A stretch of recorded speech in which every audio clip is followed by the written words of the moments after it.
अध्यात्म विज्ञान कोई धर्म या संप्रदाय नहीं है, ये स्पिरिचुअल साइंस है जो कुदरत के कानून पर आधारित है।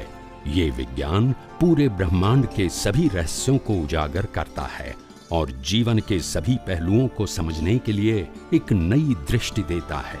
इसी को आर्ट ऑफ विजन कहते हैं, दुनिया को देखने की एक नई दृष्टि, जो अध्यात्म विज्ञानी परम पूज्य स्वामी श्री कमलेशानंद जी के निर्देशन में सनातन सत्य का अनुसंधान कर हमारे जीवन को प्रकाशित करे। जय सच्चिदानंद जी, जय सच्चिदानंद। जय सच्चिदानंद, जय सच्चिदानंद। આપણા એક સત્સંગમાં એવું સાંભળ્યું કે પ્રકૃતિને અસર થાય, શારીરિક કે કોઈ પણ શારીરિક, માનસિક, વાણીની ત્રણેયની અસર થાય, પ્રકૃતિને થાય. રાઈટ, પણ તે જ્ઞાન દર્શનમાં અસર ના હોવી જોઈએ, જરા સમજાવશો? હા, બહુ ક્લિયર છે. મન, વચન, કાયા કર્મ ભોગવવાનું સાધન છે, એટલે એને અસર ના થાય તો પ્રશ્ન આવો ના જોઈએ. બરાબર. આપણને કુદરતે મનોવચન કાયા કેમ આપ્યા? કર્મ ભોગવવા માટે. તો પછી એ ના ભોગવે? સુખે ભોગવે અને દુઃખે ભોગવે. પણ તમારું જ્ઞાન દર્શન છે એ તમારો પુરુષાર્થ છે. તમે એમાં ભળી પણ શકો અને છૂટાઈ રહી શકો. તમે મન વચન કાયાના માલિક પણ થઈ શકો અને મન વચન કાયાથી મુક્ત પણ રહી શકો. તમે મન વચન કાયાની ક્રિયાના કરતા પણ બની શકો અને મન વચન કાયાની ક્રિયાને કુદરતી રીતના પણ જોઈ શકો. એટલે જે આપણે ભળી જઈએ છીએ પ્રકૃતિની જોડે, એટલે જ્ઞાન અસર થઈ ગઈ એવું કહેવા માંગો છો? યસ, આપણે જ્ઞાન દર્શન જે સમ્યક છે એનો ઉપયોગ નથી કરતા, અને જ્ઞાન દર્શન જે મિથ્યા છે, જે આપણી પાસે અજ્ઞાનનો સ્ટોક પડ્યો છે, એને આધારે આપણે મિથ્યા જ્ઞાન દર્શનનો ઉપયોગ કરી અને રિલેટિવ સત્યમાં ઉદય કર્મમાં ભળી જઈએ છીએ. બસ એ પઝલ છે. પણ જ્યારે જે અસર થાય છે ને પ્રકૃતિને, એ સમયે તો ખબર, એક સેકન્ડ માટે બી ભળી જાય, પછી તરત ખ્યાલ તો આવે કે આ ભળી ગયા, આપણે એ છૂટું પાડી દઈએ. અને તમને એક દાખલો આપું, બે દાખલા આપું, તમને ખ્યાલ આવે એટલા માટે. દાખલા તરીકે તમારી કમર દુખે છે, રાઈટ, બરાબર છે, અને તમે ફીલ પણ કરો છો કે મને દુખે છે, બરાબર છે. હવે તમે એ સમયે ટીવી ઓપન કર્યું અને એમાં દાખલો આપું છું, કોઈ ગમતી સિરિયલ આવી અને તમે તન્મયાકાર થઈ ગયા, તો તમને કમર નહીં દુખે? કેમ? સ્વામીજી, એવું તો થતું નથી, તો દુખતી જ હોય છે. ખબર નહીં. ના, દુખતીનો મતલબ એ વખતે દુખાવાનો અનુભવ નથી થતો, એમ કહેવા માંગુ છું. એટલે સમટાઈમ્સ એવું રહે, બાકી આમ તો પછી તો જોવાનું એમ થાય.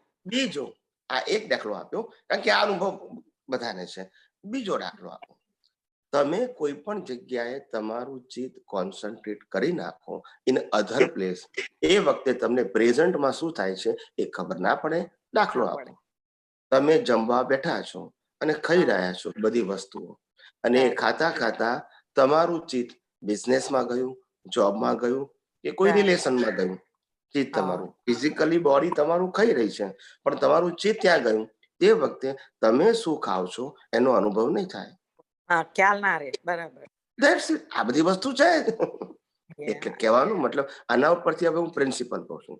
પ્રિન્સિપલ એવું છે કે જો તમે મન વચન કાયાનું ઉદય કર્મનું જે રિલેટિવ સત્ય છે, એ જો રિલેટિવ સત્યમાં ના વળો અને તમે આ જ જ્ઞાન અને સમ્યક જ્ઞાનને સમ્યક દર્શનમાં અલાઈવ રહો કે હું પોતે મન વચન કાયાથી મુક્ત એવો શુદ્ધાત્મા છું, એ આપણું જ્ઞાન, અને મન વચન કાયા અને તેની અવસ્થા માત્ર કુદરતી રચના છે, એ મારું દર્શન. આ જો જ્ઞાન દર્શન કોઈ પણ અવસ્થામાં રહેશે તો અવસ્થાની અસર પુરુષાર્થ વાળા જ્ઞાન દર્શનને નહીં થાય, પ્રકૃતિને થશે. બટ આમાં શું થાય છે કે પ્રકૃતિને જે અસર થાય છે, એક સેકન્ડ માટે તો અંદર ભળી જાય, પછી બીજી સેકન્ડ ને તો છૂટા પડી જઈએ છે સ્વામીજી. એટલે પેલી ભળાઈ તે જ કરવું છે મારે. આપણે સારું કહેવાય ને, સારું કહેવાય, કઈ વાતો નહીં. એટલે એ કેવી રીતે એ વચ્ચે જે એક સેકન્ડના માટે બી ભળી જવાય, એ કેવી રીતે છૂટું રહેવાય? એ હજુ આપણી જે જ્ઞાન દર્શનના એપ્લિકેશનની જે સ્ટ્રેન્થ કહેવાય, એ સ્ટ્રેન્થ જેટલી પાવરફુલ જોઈએ એ થઈ નથી. પણ ઓફકોર્સ પ્રેક્ટિસથી થશે, કોઈ ચમત્કારથી નહીં થાય. પ્રેક્ટિસ તો ચાલુ જ છે એ બાબત. બસ તો વાંધો નહીં. કે વાણીથી કે શારીરિક કે માનસિક કે કોઈ બી રીતે કઈ અસર થાય તો એ બીજી જ સેકન્ડ એમ આવી જાય કે આ મારું નથી એમ કરીને આખું એનાલિસિસ થઈ જાય ને છૂટું પડી એટલા બધા એક્ઝામ્પલ અમારા વિઝનમાં હોય છે. મેં એટલા જાય. બધા રિયલાઇઝ કર્યા છે કે એક હા. ભાઈને સાંભળજો, હા એક ભાઈને ફોલ્લી થઈ છે પગે અને એનું પેઇન છે, રાઈટ. બરાબર છે, એનું પેઇન છે, ફીલ કરે છે, ફોલ્લી થઈ છે એનું, બરાબર છે, અને એ પેઇન તો હજુ અનુભવી રહ્યો છે, મટ્યું નથી, અને ત્યાં જ પગ લપસીને ફ્રેક્ચર થયું. બરાબર. હવે સાંભળજો, હવે એને ફ્રેક્ચર નું ફીલ થશે કે પેલા ગુમડાનું થશે? Can you explain please? Fracture નું થશે. કેમ? પેલું ક્યાં ગયું? પેલું ક્યાં ગયું? તેનું પ્રમાણ ઓછું છે, આનું વધારે છે. આયું હવે? એટલે આખી આ દુનિયા ના જો માઇન્ડ છે ને એ સાયકોલોજી છે. રાઈટ.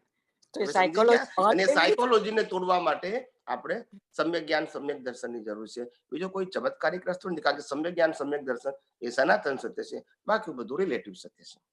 એ આખું ગોઠવાય છે, પણ પેલું જે એક સેકન્ડ માટે બી અંદર જવાય છે ને ત્યારે એમ થાય કે કેમ આટલું બધું અંદર જીરીવાર એક સેકન્ડ માટે બી અંદર કેમ વળી જવાય છે, આવો પ્રશ્ન ના થાય. એટલે કશું વાંધો નહીં, એક ભૂલ છે એવું નથી કહેતા આપણે, પણ પ્રેક્ટિસની જરૂર છે. તમારી પાસે જ્ઞાન દર્શન ન હોય તો ભૂલ કહેવાય, તમારી પાસે છે પણ હજુ જોઈએ એવું એપ્લિકેશન કરીને આપણે એની સ્ટ્રેન્થ ડેવલપ નથી કરી. So you have to keep continuous your practice.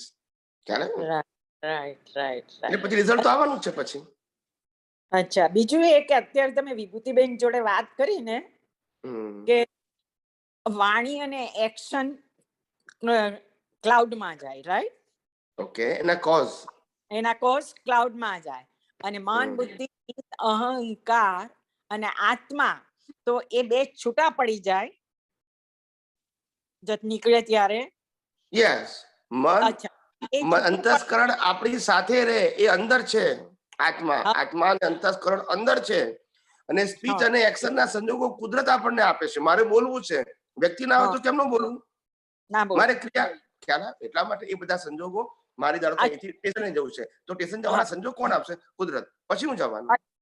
Okay, તો મારું એમ પૂછવું છે કે જે મન, બુદ્ધિ, ચિત્ત, અહંકાર ને આત્મા જે છે તે જે તરત જ બીજી યોનિમાં પ્રવેશ કરી દે એવું માનવાનું? Yes, on the spot. ને આ ક્લાઉડમાં જાય, અને એ ક્લાઉડમાં ગયા પછી સંજોગો ક્લાઉડમાં એટલા માટે જાય છે કારણ કે એને સંજોગ પ્રોવાઈડ કરવાના છે ને. ભાઈ, હું આન્સર પેપર ટીચરને એટલા માટે આપું છું કે એના આધારે રિઝલ્ટ આપશે. હું ના આપું તો કઈ રિઝલ્ટ આપશે? એટલે એ આપનું આન્સર પેપર થયું. યસ, તારે તો આપણને રિઝલ્ટ આપે છે. તે પ્રમાણે આપને ટાઈમ ટુ ટાઈમ સંજોગો ભેગા થવાના. Yes. It's a automate system, scientific circumstantial evidence. Okay. Jai Sachchidanand, બહુ સરસ સમજાયું. જય સચ્ચિદાનંદ.